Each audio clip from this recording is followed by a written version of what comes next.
Have you ever felt guilty for putting yourself first, as if taking care of yourself was some unforgivable act of selfishness? Today we're going to debunk the biggest myth preventing you from being happy, believing that self-love is selfish. In the next few minutes you'll discover why women who deeply love themselves aren't selfish at all, but actually the most capable of giving true love to others. Self-love is the foundation of your transformation. Louise Hay said it clearly. When you really love yourself, everything in your life works. But here's the problem. Many of us have been taught that thinking about ourselves is wrong, that we must constantly sacrifice for others if we want to be good people. And that's precisely the myth that has been sabotaging your happiness for years. Think for a moment. How many times have you abandoned your needs to please others? How many times have you said yes when you really wanted to say no? If you feel exhausted, invisible, or resentful, it's because you've been confusing self-love with selfishness.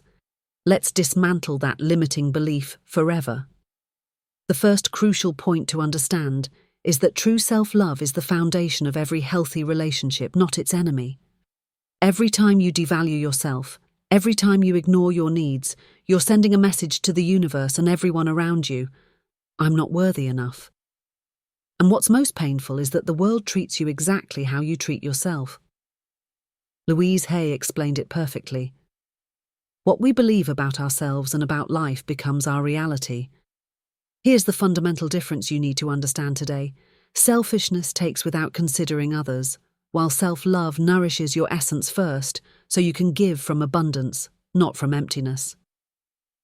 A selfish person demands without giving. A person who loves themselves establishes healthy boundaries so they can give their best. Have you found yourself giving until you're empty? That's not love. It's lack disguised as generosity. When you give from emptiness, you unconsciously expect recognition, gratitude, or reciprocity, and when you don't receive them, you feel hurt. Giving from fullness, on the other hand, is an act free of expectations. I propose a simple but powerful exercise. Tonight, before going to sleep, look at yourself in the mirror and repeat 10 times. I love and accept myself exactly as I am. I deserve to care for myself first. Notice the resistance that arises, the voices telling you it's not true. Those voices aren't yours. They're programming you've absorbed.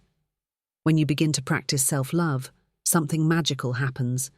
You become more generous, not less. Because you can only genuinely give what you already have inside. If you don't have love for yourself, what are you really offering others? And that's what we'll talk about in the next point, how self-love transforms the quality of your relationships instead of deteriorating them. Women who are afraid to love themselves often fall into relationships where they give much more than they receive. They believe that by sacrificing themselves they demonstrate love, when in reality they're establishing harmful patterns. Louise Hay was clear about this. We don't love others when we nullify ourselves to please them. That's not love, it's fear in disguise. Have you noticed that the people you admire most, those with truly healthy relationships, are the ones who have a balanced relationship with themselves? They don't allow disrespect, they don't settle for emotional crumbs, they don't beg for attention. And contrary to what you might think, they're not alone. They're surrounded by people who value them precisely because they value themselves first. The problem is that many of us live with the unconscious belief that we don't deserve the best, that we should settle. And every time you accept less than you deserve, every time you allow someone to treat you like an option and not a priority, you're reinforcing that limiting belief. Do you struggle to set boundaries? Do you feel that if you say no, you might lose others' love or approval? This is the clearest sign that you've been confusing love with emotional dependence. True love, beginning with self-love, always includes healthy boundaries. Louise Hay said, "The point of power is always in the present moment." That means you can start right now to transform the dynamics of your relationships. You don't need permission. You don't need others to change first. Change begins with you. I invite you to do this exercise. Identify a relationship in your life where you feel you give more than you receive. Now, ask yourself, What do I really need in this relationship that I'm not getting? And most importantly, how can I give that to myself? Because that's the key to self-love. Stopping the search outside for what can only come from within. If you've been in the cycle of relationships where you feel invisible, where your needs always take a back seat, it's time to break that pattern. And that doesn't make you selfish. It makes you a woman who has finally understood that true love begins at home. Remember this: when you establish clear boundaries, when you treat yourself with respect, you're teaching others how to treat you. And surprisingly, the people who truly deserve to be in your life will respect those boundaries. Those who distance themselves are simply revealing that they were only interested in what they could get from you, not in who you really are. If you're someone who shares this video with friends who need to hear this message, do it now. Many women need to understand that loving themselves doesn't mean negotiating away their dreams or settling for less. And that's what we'll talk about in the next point: how self-love completely changes your relationship with your body and your health. Our body is the temple where we live our entire life, but how many times have you treated it like an enemy? The way you speak to your body, the way you care for it or neglect it, reflects your level of self-love. Louise Hay constantly reminded us, love your body and your body will love you back.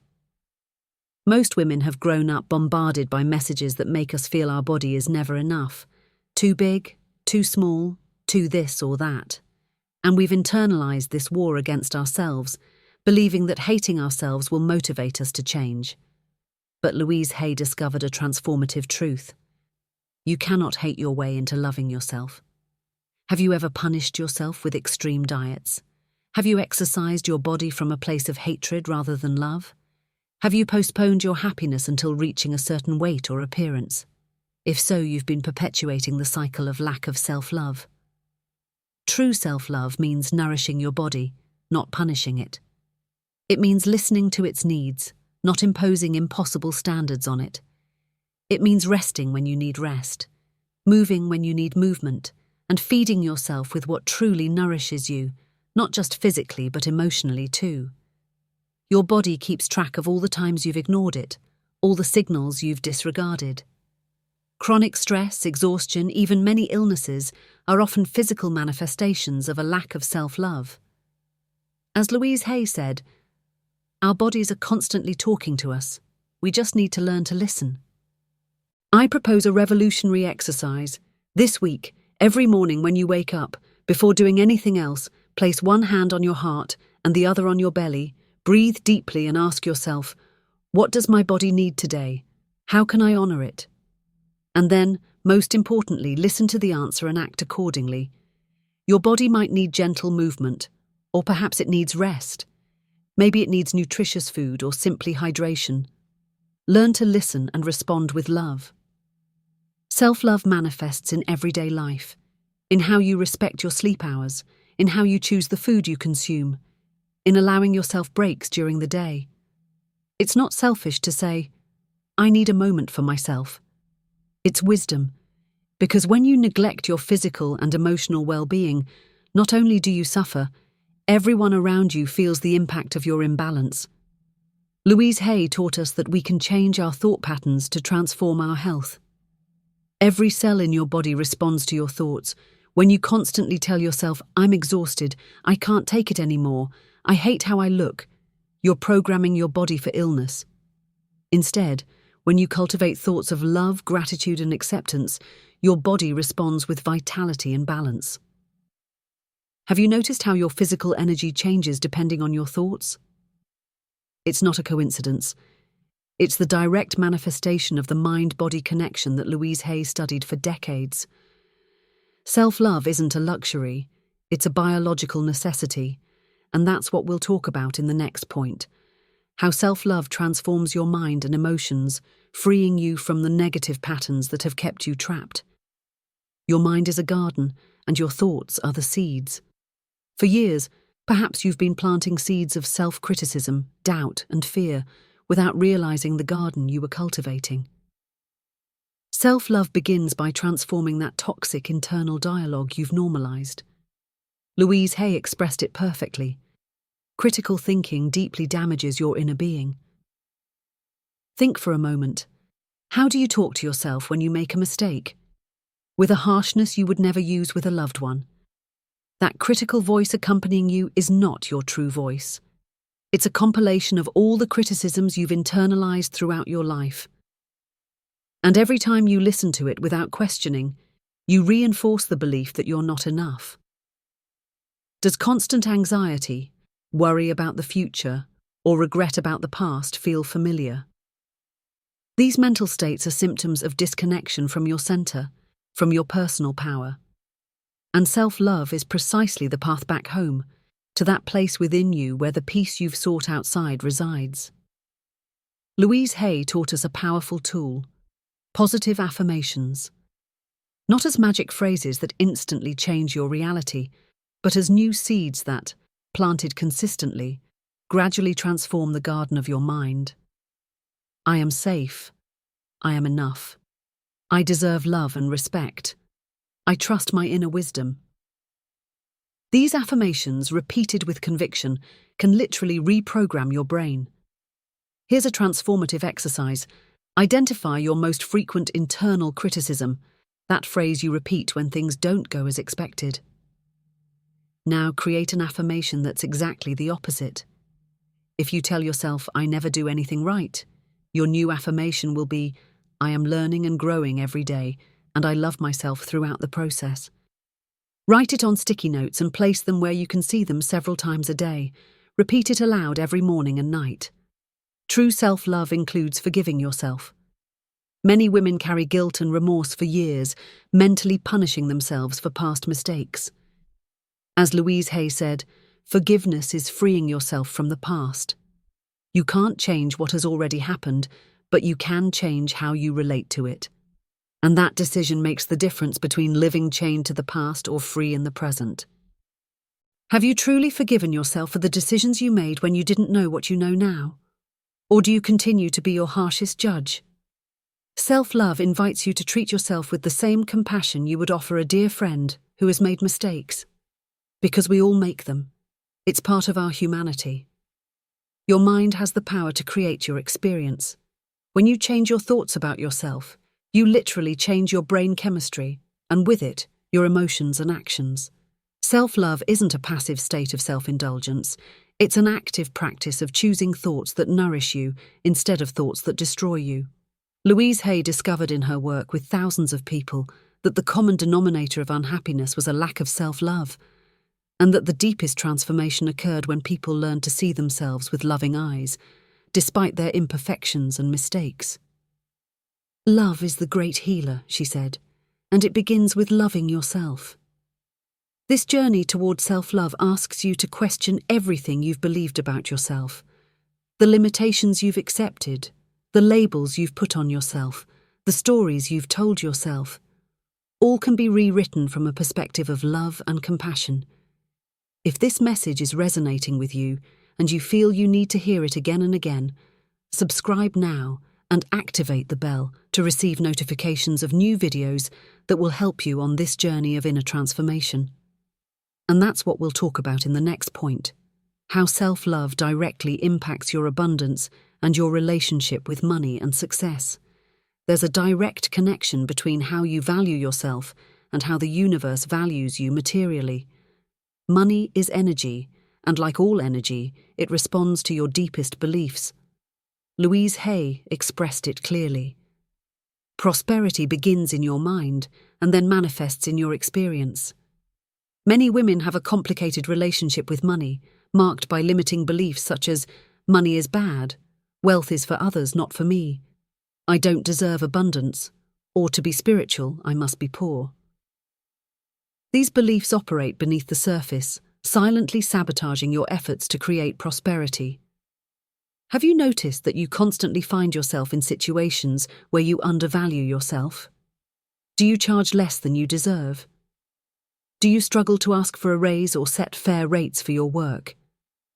These are symptoms of a lack of self-love that manifests in your relationship with abundance.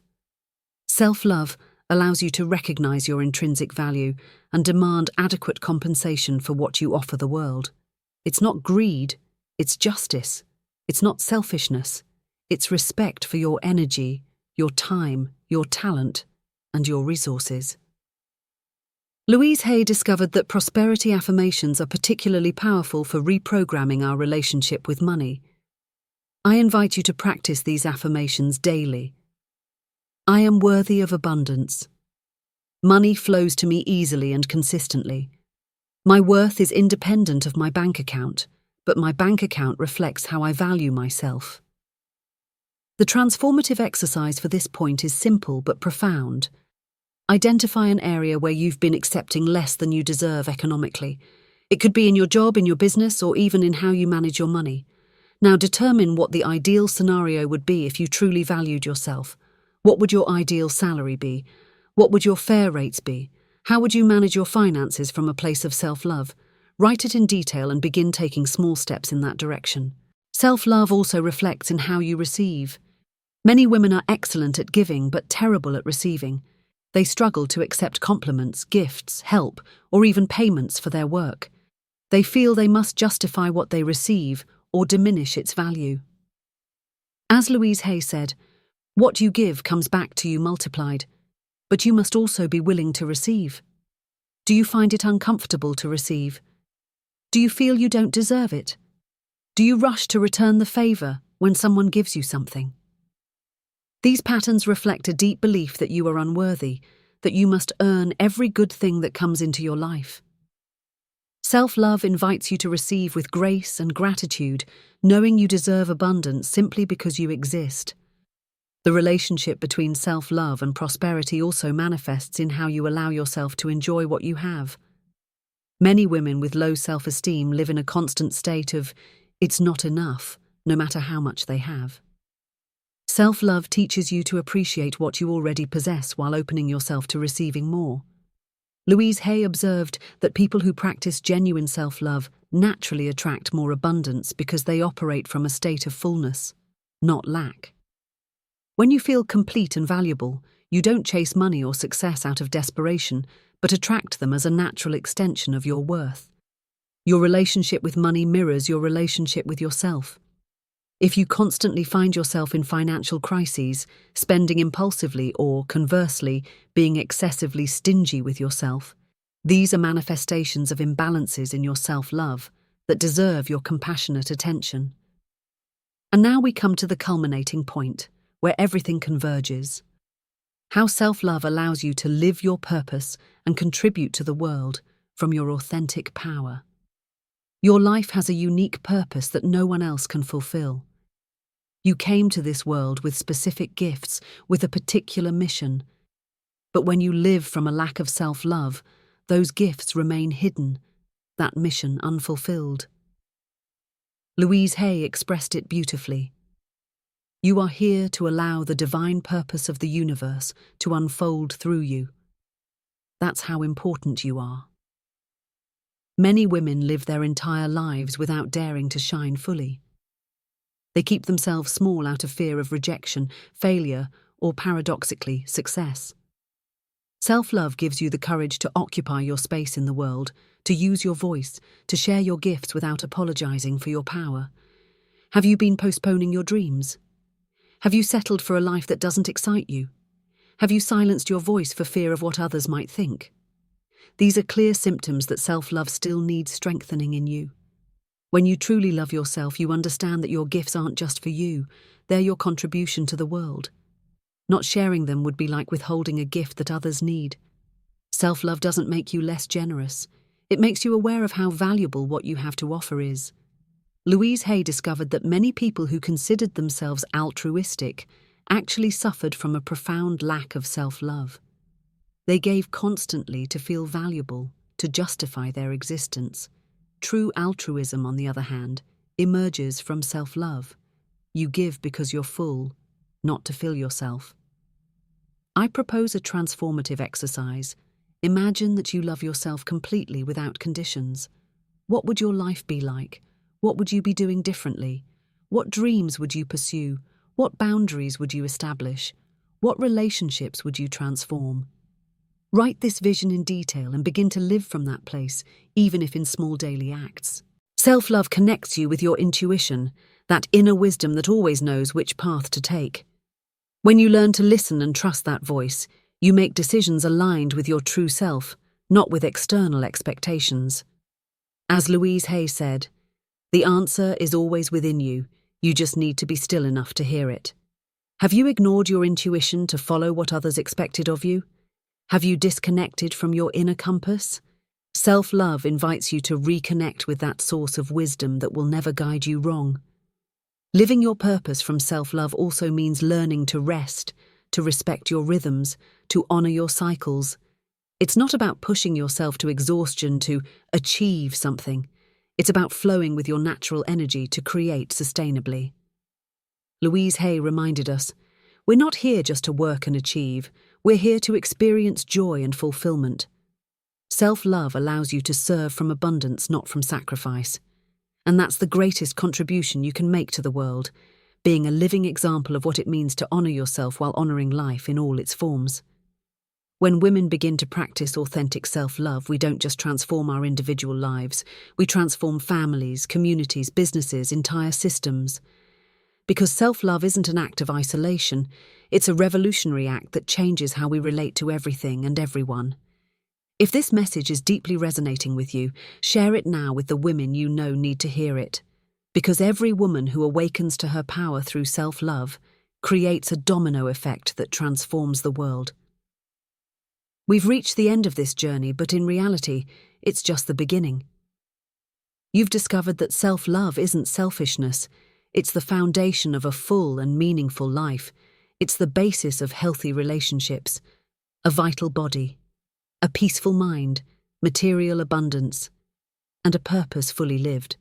Louise Hay dedicated her life to teaching us that the point of power is always in the present. It doesn't matter how long you've lived without truly loving yourself. You can start right now.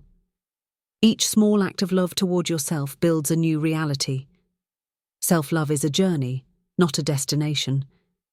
There will be days when it's easy to practice and days when old patterns will try to return.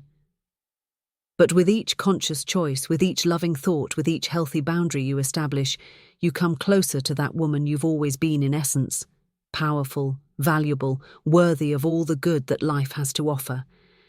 I invite you to make a declaration of intention. Write in the comments, "I choose to love myself unconditionally and recognize that my self-love benefits everyone around me." Do it right now as a commitment to yourself. If this video has given you a new perspective on self-love, subscribe to this channel and activate notifications to receive more content that will help you on this transformation journey. Share it with the women in your life who need to hear that loving themselves isn't selfish. It's the bravest and most generous act they can do. Remember Louise Hay's wise words, "I love you, I love me, and when I'm full of love for myself, I have so much to give to others." That's the true power of self-love. Don't keep it to yourself, share it with the world.